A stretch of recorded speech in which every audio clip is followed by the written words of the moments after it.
I've always stated that my goal here on YouTube is to help others, and in doing so, I want to start touching unsolved cases.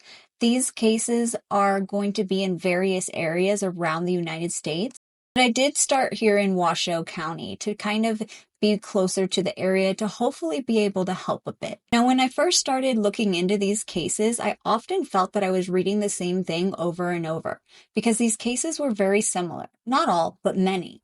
Some instances, it was almost as if the victims were grouped together when where their location was, where they were found. I know that there are copycats, and I know that things sometimes can be similar, but these were too similar and within the same time frame. So I will get into that in other videos. So I want to make a video basically going over each of the cases with as much information as I am able to gather. One thing that I need to remember and the viewer needs to know is that these areas have since been renamed since the 70s and 80s. So finding these locations is a bit difficult.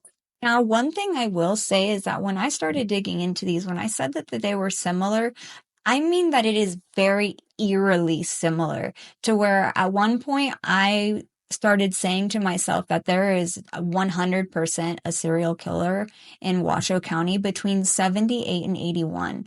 But the further I dug, it might extend out in those years. In the meantime, while digging through this stuff, I had found that one of the victims has received justice, and that man was sentenced in June of 2023. Now, the similarities with her case, including the location, is very, very similar to other cases. Now, I'm not saying all of these cases are tied together, and there are things called copycats. So I can't prove that, and I'm not saying that this person is responsible for all of them until I can prove that. But that's not my goal here, is to prove that it's just that one person. My goal here is to bring some light in hopefully finding answers for these victims, because there are many. I have not even finished going through them and adding them all to Google Maps. The ones that I did add were just so on top of each other location wise, I'd say within 10-mile radius. And as you can see in this footage, it is a very remote area. This area used to connect two smaller cities together. So this was pretty much one of their main roads to get to and from different areas back in that time. So I'm hoping that we can shed some light on these cases and get these families some answers. I will continue working on Kylie's case, but for the meantime, I will be focusing more on unsolved cases, as I feel that right now I'm not bringing anything to the table for Kylie's case.